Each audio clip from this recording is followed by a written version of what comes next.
This is the learning session on the bony anatomy that you will need to understand case 4. The distal articular end of the humerus, so shaft, distal articular end.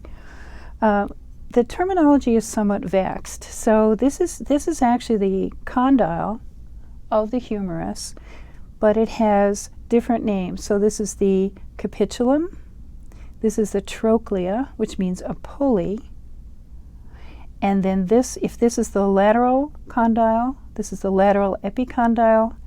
If this is the medial condyle, this is the medial epicondyle. And then, as the ulna flexes and extends at the elbow joint, there's a depression on the anterior part of the humerus. Similarly, on the posterior distal surface of the ulna, there is a depression for the olecranon process of the ulna to fit into when the elbow is extended. From time to time, all of us have struck the medial part of our elbows on a table and experienced this sensation called striking the funny bone. And what that feels like, as you doubtless know, is a tingling in this region of the hand and pain. The radial nerve, which you'll hear about later, is coming down in the radial groove here, a spiral groove, and going that way. And then the ulnar nerve, which will be supplying the muscles on the anterior side of the antebrachium, briefly winds around the medial epicondyle and then goes back into the antebrachium. So it's here that nerve is usually struck and causes pain before the ulnar nerve goes back on the other side. So that's the anatomical basis of the funny bone. The bone on the medial side of the antebrachium is the ulna. This region of the ulna is the olecranon process, which fits into the olecranon fossa that we just saw on the humerus.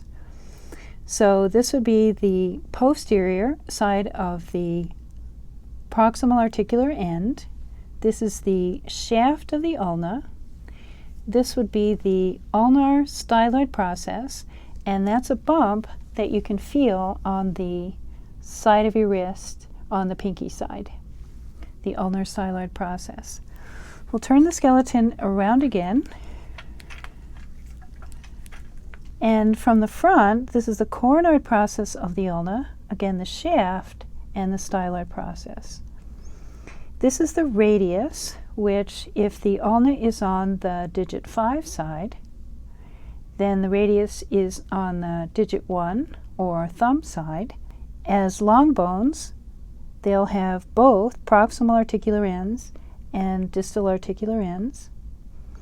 For the ulna, the proximal landmark that we can see anteriorly is the coronoid process, which fits into the coronoid fossa of the humerus, and the styloid process distally. Landmarks on the proximal articular surface of the radius would be the head, which is here, and the neck, the shaft, and the radial styloid process. There are two joints between the radius and the ulna, the proximal radio-ulnar joint, the distal radio-ulnar joint, and those are the joints that permit a motion you'll learn more about later, which is pronation and supination.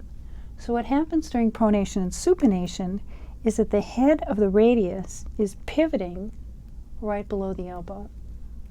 Another thing to notice at the wrist is that the radius is the only bone that actually articulates with the carpal bones, which are here, and not the ulna. So one consequence of that is there's more mobility in this direction for the hand and less mobility in this direction for the hand.